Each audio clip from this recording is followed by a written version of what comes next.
Well, Raw was just like my current bank account. Very, very poor on expectations of getting something better. Well, Raw happened.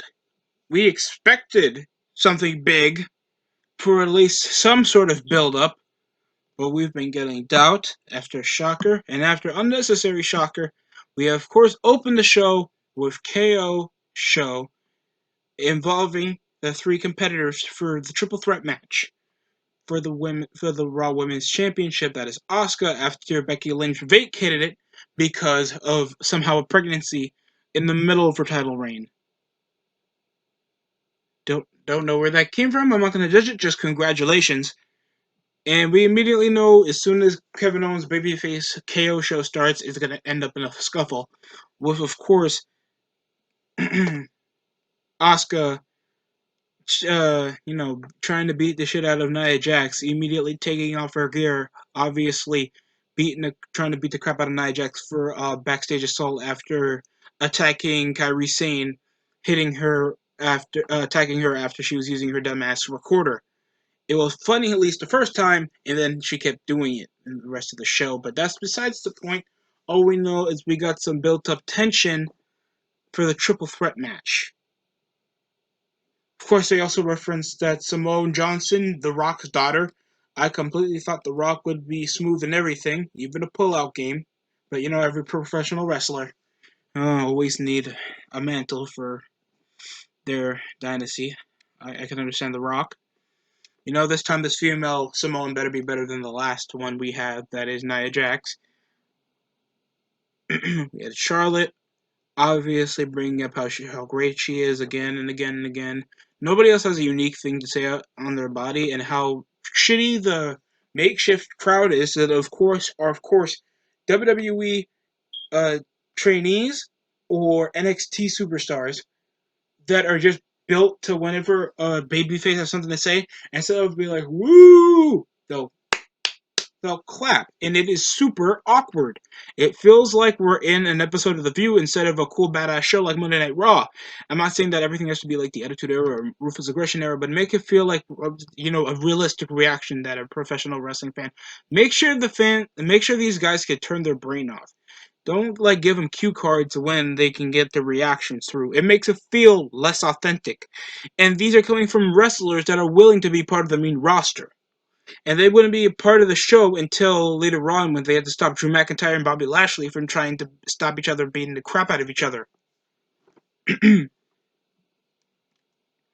that was the KO show. Next up was, of course, for the United States Championship, Apollo Crews after pinning Andrade back in the tag team match involving Kevin Owens and him facing off against Andrade and Angel Garza in a tag team match. We, of course, had of course, anybody who pins a champion, you get a title shot. I understand that, but why couldn't we wait until Backlash for this bullcrap to happen? Minute rant. I already had a comment on another reviewer. Great guy. Make sure you subscribe to him. The elitist. Dude, this match was the same match that they had just several weeks prior. Nothing about the tension stopped except Zelina Vega was knocked down after a missed strike from Andrade after Apollo Crews moved out the way. Running shooting star press. I think a standing moonsault finished the match other than his patented spinning powerbomb. The match was the same thing and very little storytelling. I nearly broke something the time when I actually heard and knew WWE United States Champion Apollo Crews. Sorry on that. Thank God it wasn't new WWE champion, or else I think in droves people would stop watching the show. The guy been a perennial jobber for at least 4 years since being on the main roster. He had times to actually face off against a serious competition like Rusev, tiny bit of the main event scene on SmackDown. I mean, mid-card scene when he couldn't even beat The Miz. He couldn't beat Sheamus. And you're telling me all this time before? Now he faces off against one of the top-of-the-line stars for the United States title. Yes, Andrade's U.S. title reign has been quite irrelevant over the several suspensions and all this crap with promising feuds he had with Rey Mysterio and Humberto Carrillo.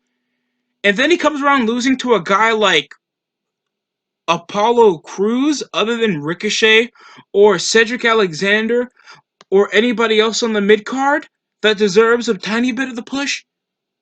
I wouldn't mind if you gave the title to Murphy or anybody else, just not Apollo Crews. He's a fine athlete. I'm not denouncing his ability, but it comes to just doing the same crap. He does an enziguri, a boot, sometimes a flying lariat, and a drop kick or a standing moonsault and a standing shooting star press. Congrats on Apollo Crews, but he has no character. There's no selling on his wrestling moves that makes it intriguing or appealing to see him in the ring. And it was like, oh god, if they gave Apollo the U.S. title, it's really irrelevant as it is like the Intercontinental Championship. But at least for the Intercontinental title, they're having a tournament. Andrade held on to the United States title for over a month, while he was like merely a month until like WrestleMania, the time when he broke the 30-day no title defense clause. So why isn't he vacated the title? Why is Apollo Crews holding it? And watch him next week saying that I'm doing this for these fans. Oh right, there is no fans. I'm here though. Oh no. The Iconics post got back inside the ring after literally Billy Kay literally smacked Peyton Royce backstage after failing to defeat Alexa Bliss and Nikki Cross for the tag team titles to previous episode of Raw. Dude, I would care less about this. I don't mind. It's just the most awkward time.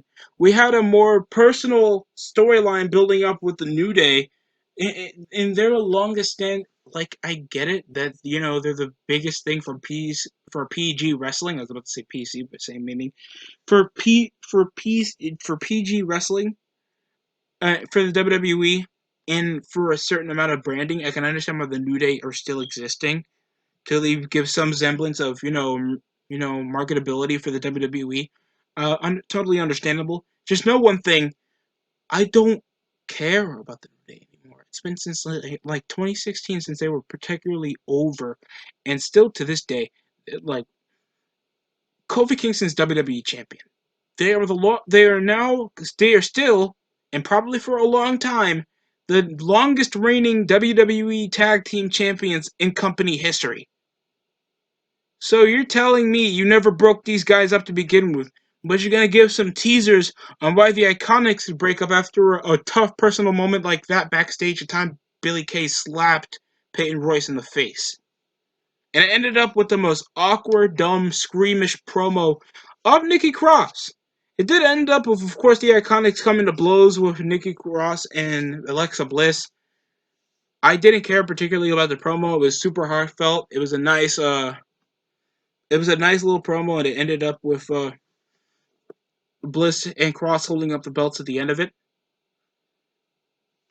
At least Nikki at least screamed for a damn reason other than act borderline autistic on SmackDown for the last several months. Next up, we of course had the VIP lounge. Uh, it was okay.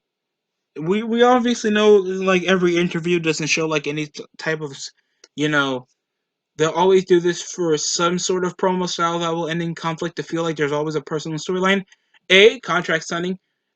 B, a backstage segment involving an awkward interviewer. And of course, C, a wrestling interview. So a professional wrestler hosted interview. That of course, every three of them are gonna end in a fight.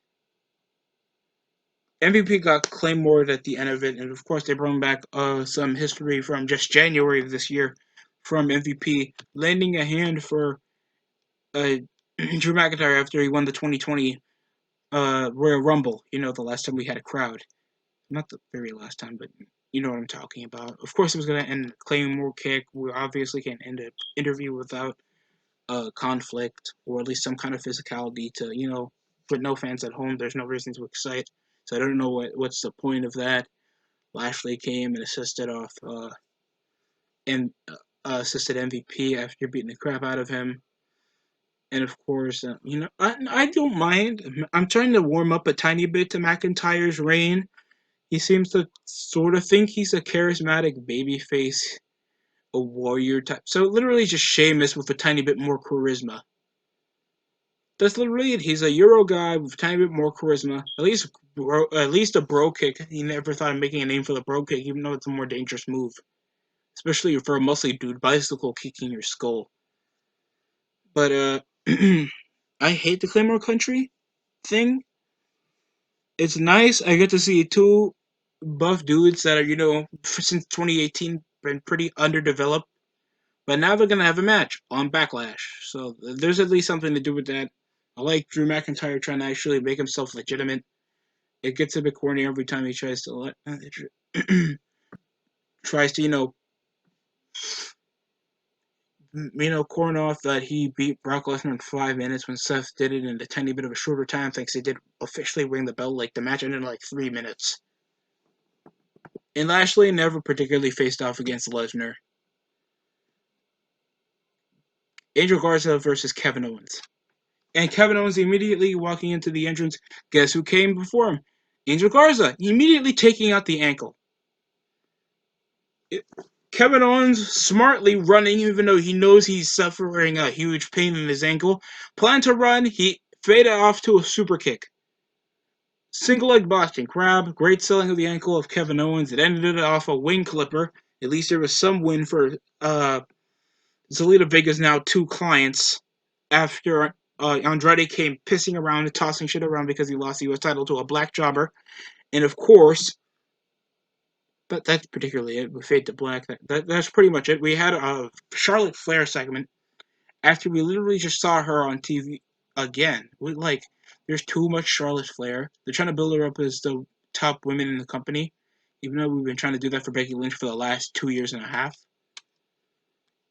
And it's kind of getting annoying at this case because I get how talented Charlotte is. I'll never denounce that. But I just feel like it's too much Charlotte Flair. She barely does anything unless she coaxes up to her dad, or at least to how many accomplishments, even though it's only one championship you're earning. I don't get why she's getting this excited. The SmackDown Women's title barely has that much prestige. The NXT Women's title is literally just a developmental belt. And she won the Raw Women's Championship, that's originally just a Divas title, multiple times. And nobody remembers at least over a half of her reigns with the titles, except the time when she beat Asuka for the SmackDown Women's title. And then hot potato the belt with Sasha Banks. I'm bringing this up now because she had two promo segments that awkwardly had Asuka segueing in, dancing around, even though she had nothing to do with the match. And she, of course, had a match for a number one contender spot, even though she's already NXT Women's Champion. And she's to do a triple threat match involving that, like this Wednesday. So it's like, what the hell's happening? What's going on? It's completely dumb. Why not give single spots to women that are actually trying to build up? Why? I understand Ruby Riott, but why not Liv Morgan that's beat her twice, went head to head with the NXT Women's Champion, or Bianca Belair? Why aren't we pushing these guys? But we're pushing still Nia Jax, even though she's literally globally hated for most of her shoddy wrestling, being being clumsily unapologetic. Why? The only positive is Shayna Baszler. She barely had much to say. Natalia's still given a shot, even though she's like a 10-year jobber. She's been the women's roster for how long now? Since 2008. 2008. And you won the women's the Divas were kind of the women's titles. No, I don't think she ever won the women's title since 20 nothing. She won the Divas title a few times, twice. And that was particularly it.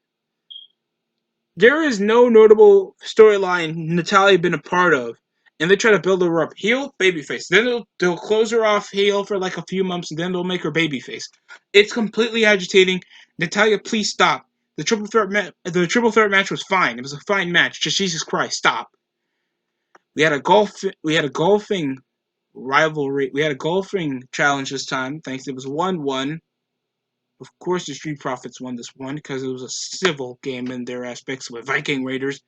even though these guys are literally just white dudes wearing Viking paint and stuff because they have beards. All Vikings have beards, so I guess they're Vikings. Oh my God, what's the creative? What's their creative? Where's the creative team? I'm serious. Golf golfing challenge for a civil team and a non-civil team. I don't get it. I obviously don't care. These guys are tremendous athletes, and at least it ended up with the Street Profits main eventing tonight. But god damn it was so dumb. And over the end of the competition, it was the same ending, with of course the Viking Raiders getting laid off because Ibar is cute and Eric's ugly as fuck. And it's just it's just dumb. It was just a dumb thing. Gator wrestling, but then they challenged them to bowling, and the of course Eric and Ibar were confused about the scoring in golfing because the lowest points win the game, not the highest, and then they just challenged him in bowling. Sorry, so that's practically it. They Ibar's kept chucking shit. Eric, they don't know how to play golf exactly. They keep beating the shit out of the floor, and of course it would end up with the Street Profits taking the W in this challenge. I know this is just gonna get into a title defense for the Street Profits against the Viking Experience. I just don't care. We of course had Austin Fury and Murphy, Humberto Carrillo and Aleister Black against each other in the tag team match.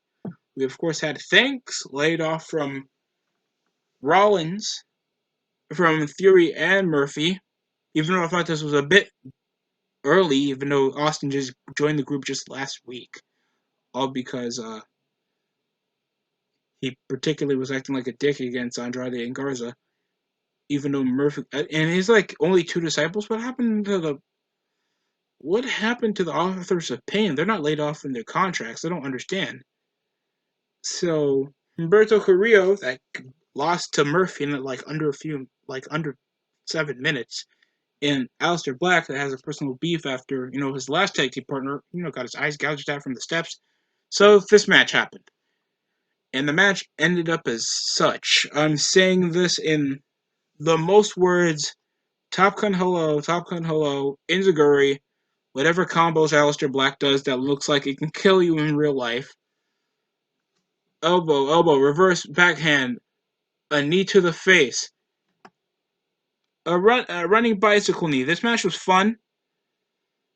I thought the ending of the match was pretty cool, with like Seth Rollins looking like he has all the control in the world, like he's literally playing his manipulation game and trying to intimidate Aleister Black, with literally threatening Humberto Carrillo for Aleister Black to let go of the chair. A pretty cool moment, but it could have been like I thought like Aleister was like a neutral guy, but they have him still playing babyface. I don't know why. I thought it'd be cooler if he was just a neutral guy. That's just my opinion. I'm not trying to be like a dream booker. That's not my thing, but pretty cool segment for a decent match. Alberto Carrillo, Austin Theory is of course a really talented dude. Buddy Murphy really stole the show next to Aleister Black in that aspect because these guys literally had a 3-month feud with each other, so you can see the chemistry there. Humberto Carrillo wish he didn't have that much screen time. Thinks it took him like 5 months to speak a lick of English since being on the main roster for this long. Well, I think it was 7. It's been 7 months since he got picked up from NXT.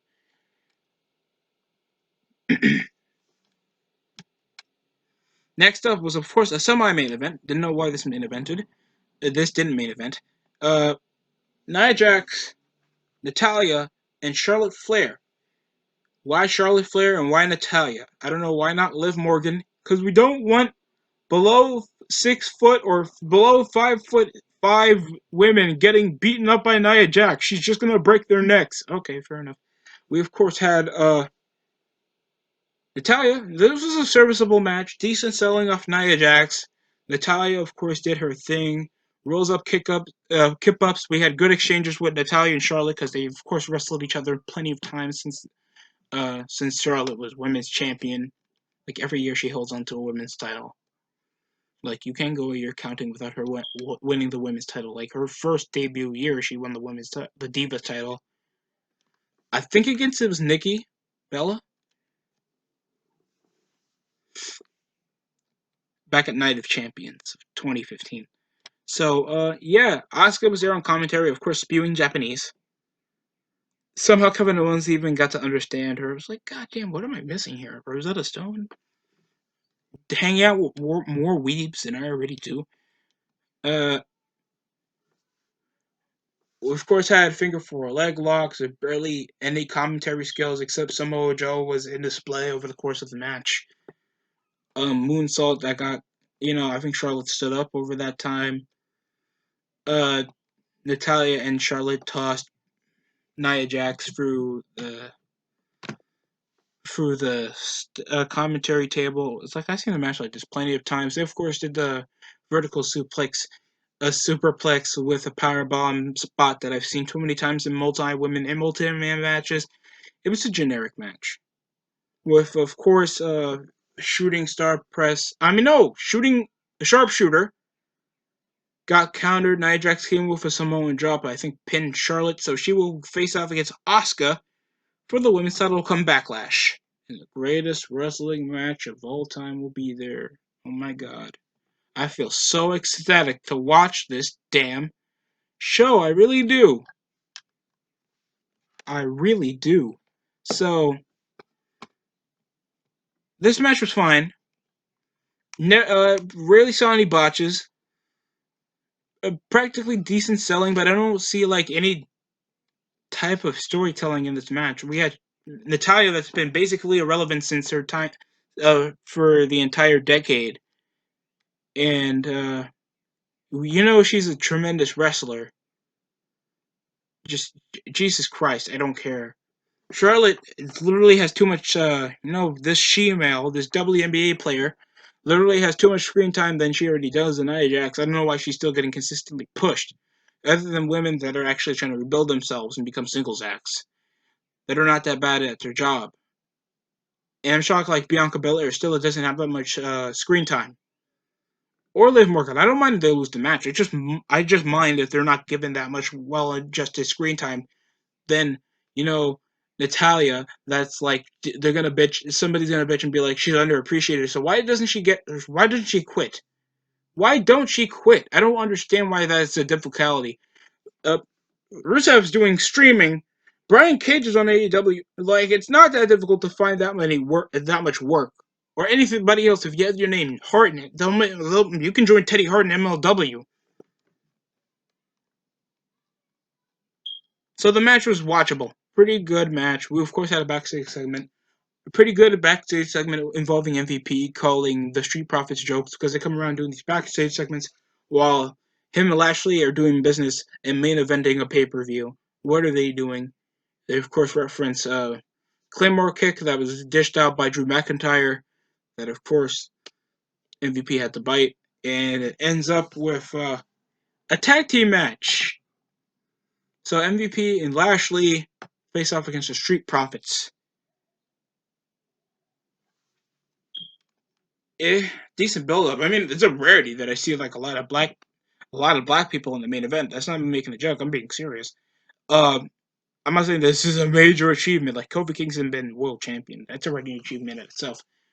Uh, Street Profits had a fun match. It was okay, but it ended in DQ. And like I always say, and like any other person says, nobody wants a main event to end on DQ. At least this match had nothing to do. This was a nothing match with already like a full geek team that is the Street Profits. That I think Montez Ford thinks he's charismatic in that aspect that he stretches his neck or makes somewhat subtle adult jokes, makes you quirky or at least clever. And of course, we have just TNA style whatever with MVP and Bobby Lashley because it's not the first time MVP managed Bobby Lashley. It ended off a master lock that because Lashley wasn't the legal man, he got immediately disqualified by a 5-second rule. There was a Top Gun hello, shoulder tackles all over the place. Montez Ford with a good array of moves, good selling. by Montez Ford as well. There was also a great hot tag with literally he leaped from across the ring. I hate his promos. I hate his character. But when it comes to Montez Ford having an exciting match, I'm going to be watching because he's incredible to watch. Other than that, this was cool. This was a fun match, and it ended up with a cool brawl with McIntyre. I think they were doing a bit too much, like trying to oversell like these big tough dudes like beating the crap out of each other. Even though MVP said it himself, there would be like no contact until there's a contract. They fight each other, even though Lashley is still the president number one contender. So whatever MVP just said was completely dumb. It's like it's like me winning the Royal Rumble and I still need a contract to touch this dude, even though I'm already the Royal Rumble winner. And I can do whatever I want until WrestleMania is over. So this was completely dumb. But I'll say to many people, I gotta say this was a Raw. The matches were fine. Angel Garza still pisses me off with his promo, rolling up his tongue and feeling like he has Down syndrome while looking like he's from any Hispanic soap opera personality as possible. MVP's promos literally were cool. His thing with Lana still acting like a complete psychopath for no damn reason. Even though I thought this thing would pass as soon as like Rusev got released. So this was completely dumb to me. Like Lana was trying to suck up to MVP after he got Claymore kicked later on. Even MVP rejecting to even speak to Lana, so she doesn't get in his head. Like it was completely cool. I just hated whenever Charlotte was on screens because she literally can be on two brands if she needed to, and she's women's champion for a developmental brand that no one cares about. And of course, we have Rey Mysterio's uh, retirement ceremony. I guess to sell up the factor of the eye, but we know this is just going to accumulate to Mysterio versus Seth Rollins on pay per view. So other than that, I have low expectations. What happens on Raw? Ric Flair bringing up his predictions for a match I don't really care about, and still monitoring it as the greatest match ever, the greatest wrestling match because uh, Edge wasn't officially wrestling. He was just in the last man standing match. He was in a fight, so he wasn't really in a real professional wrestling fight, like how Michael Cole says it. It's just dumb in that aspect. It feels corny. It just feels like a weak selling plot to know. Oh, you know these guys from the roof. Remember Rated RKO? Even though these guys wrestled for over a decade against each other, like on Raw and SmackDown on pay per view, you're watching this match while these guys are pushing their 40s. That's a good selling point. It's like the equivalent of greater matches, like Roddy Piper and Hulk Hogan in WCW in a cage match. That equivalent, like out of their prime, guys that we still respect them. Just know that it's not that exciting as it would be like in the 80s, or like right now, like it wouldn't be exciting if it wasn't the 2010s or the 2000s. But that was Raw. I would give it a 5 out of 10. Hey, that's a rarity coming out of me. But this was watchable. Apollo Crews nearly made me want to break the goddamn TV. Congrats to him, though, I guess. I don't really care. Just the crowd sucked. And it was a WWE automated crowd, so it completely sucked. The wrestling was at least watchable. Almost every promo even lived that, of course, puns her name in the middle of every promo to bring up to the fact that she's clever and smart. It was completely crap. But other than this, I'll say it is a watchable episode of Raw. That's it coming from me. This is DST Show. Like, comment, subscribe if you want more wrestling, entertainment, sports. I'll tackle all that stuff just for you folks. That's it coming from me.